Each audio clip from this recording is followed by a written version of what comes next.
April 2nd, 2025 will forever be remembered as the day American industry was reborn, the day America's destiny was reclaimed, and the day that we began to make America wealthy again.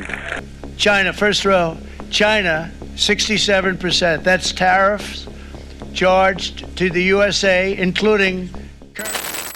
Tarif impor 32% dari Amerika Serikat mengancam ekonomi Indonesia. Apa strategi pemerintah untuk menghadapi tantangan ini? Simak ulasan lengkapnya hanya di DB News Uncovered.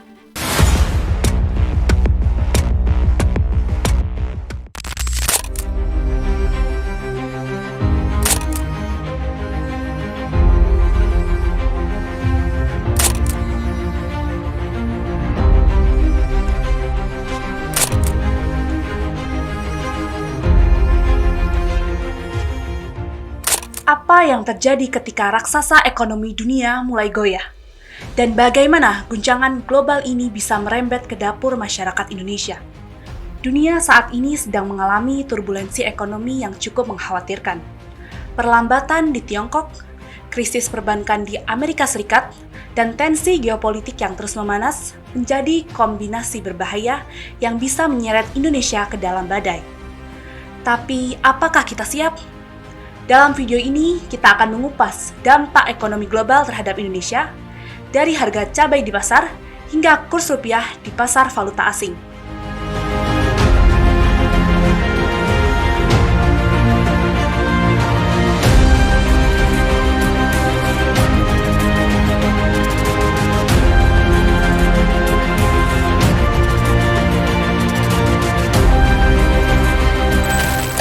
Presiden Donald Trump mengumumkan kebijakan tarif impor sebesar 32% untuk Indonesia sebagai bagian dari langkah proteksionisme ekonomi.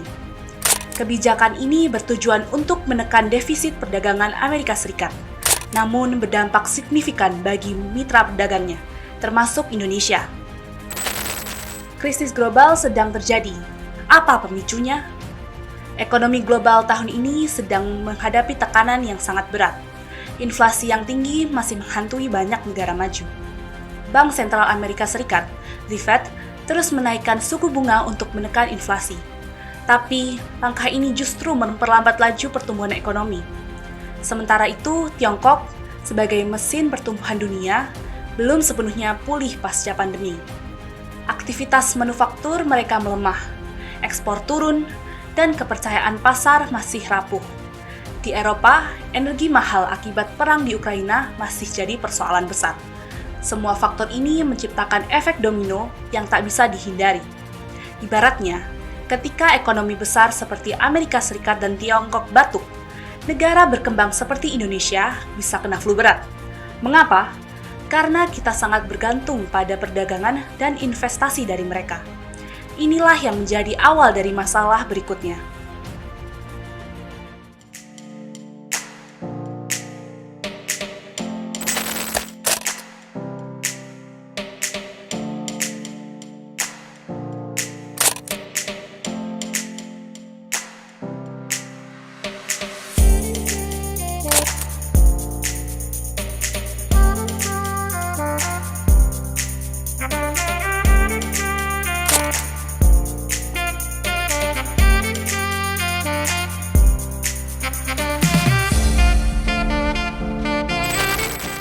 Menteri Keuangan Sri Mulyani Indrawati menyatakan bahwa kebijakan tarif ini dapat menurunkan pertumbuhan ekonomi Indonesia hingga 0,5%.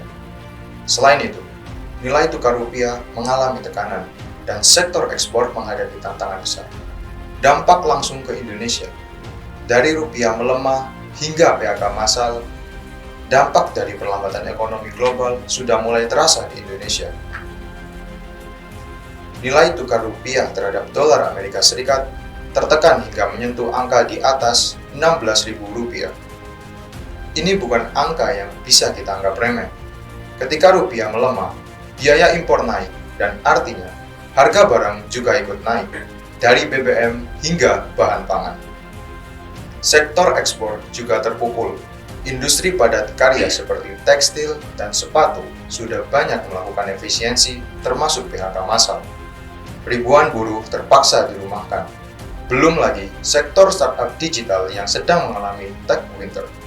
Gelombang pemutusan hubungan kerja makin panjang. Pertanyaan, bagaimana pemerintah mengatasi ini?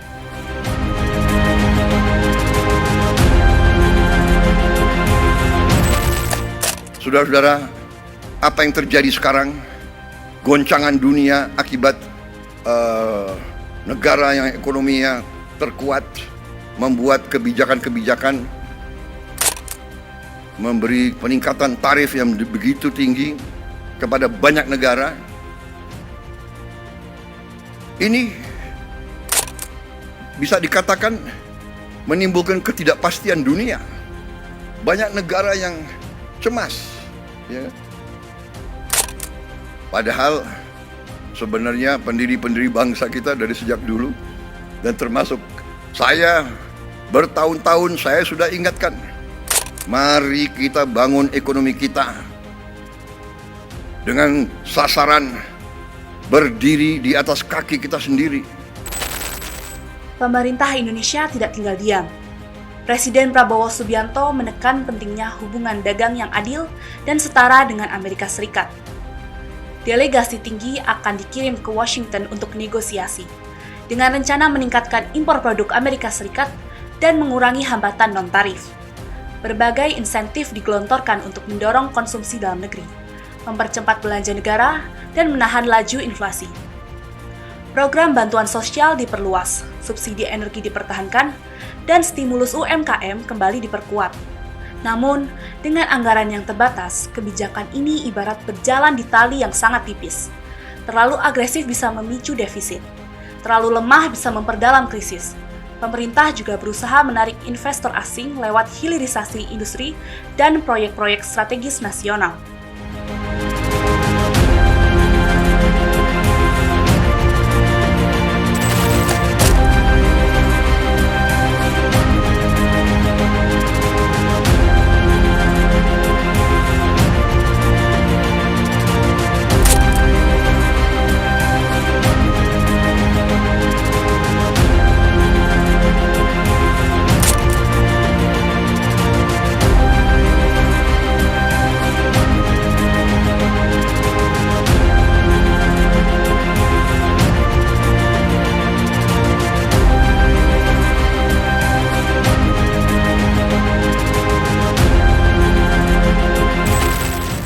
Selain negosiasi, Indonesia juga mencari pasar ekspor alternatif untuk mengurangi ketergantungan pada Amerika Serikat. Pemerintah mendorong hilirisasi industri dan peningkatan konsumsi domestik sebagai langkah strategis menghadapi tantangan global. Apa yang harus kita lakukan? Solusi untuk bertahan di tengah gejolak global, di tengah badai ini, kita sebagai masyarakat juga perlu bersiap. Saat dunia menjadi serba tidak pasti, solusi terbaik adalah beradaptasi.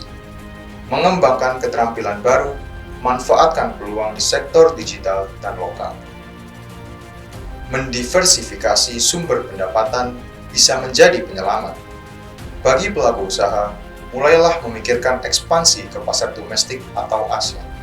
Dan bagi investor, penting untuk memperhatikan instrumen keuangan yang aman dan tahan krisis.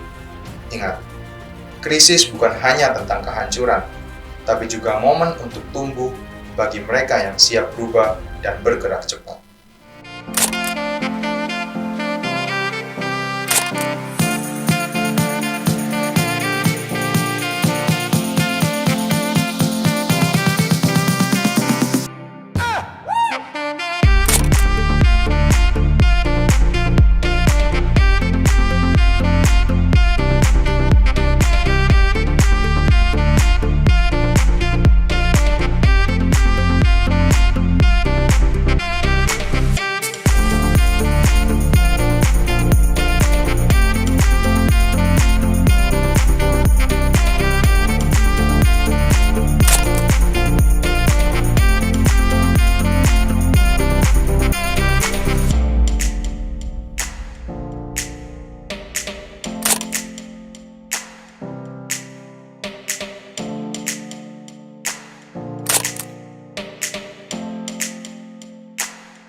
Meski tantangan besar menghadang, Indonesia memiliki potensi dan semangat untuk bangkit.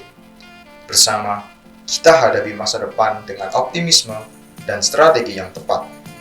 Krisis global mungkin tak bisa kita hindari, tapi kita bisa memilih bagaimana menghadapinya.